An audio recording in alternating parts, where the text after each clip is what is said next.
দেশের চা শিল্পের উন্নয়নে প্রয়োজনীয় সব ধরনের সহযোগিতার আশ্বাস দিয়েছেন প্রধানমন্ত্রী তারেক রহমান। একই সঙ্গে শিল্পের দীর্ঘদিনের সমস্যা চিহ্নিত করে কার্যকর সমাধানের জন্য সংশ্লিষ্ট মন্ত্রণালয়, বিভাগ ও চা শিল্প সংশ্লিষ্ট প্রতিনিধিদের সমন্বয়ে একটি কমিটি গঠনের নির্দেশ দিয়েছেন তিনি।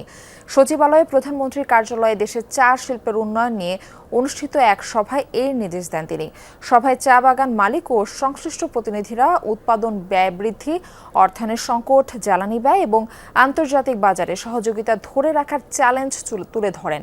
জবাবে প্রধানমন্ত্রী বলেন, চা শিল্পে দেশের অর্থনীতির একটি গুরুত্বপূর্ণ খাত এবং এর বিকাশে সরকার নীতিগত, আর্থিক ও প্রাতিষ্ঠানিক সহায়তা দেবে। এছাড়া বিদ্যমান ঋণের দায় সহজীকরণ, স্বল্প সুদে ঋণ প্রদান এবং চাষের অনুপযোগী জমিতে সৌরবিদ্যুৎ প্রকল্পের অনুমতির বিষয়টিও ইতিবাচকভাবে বিবেচনার আশ্বাস দেন তিনি।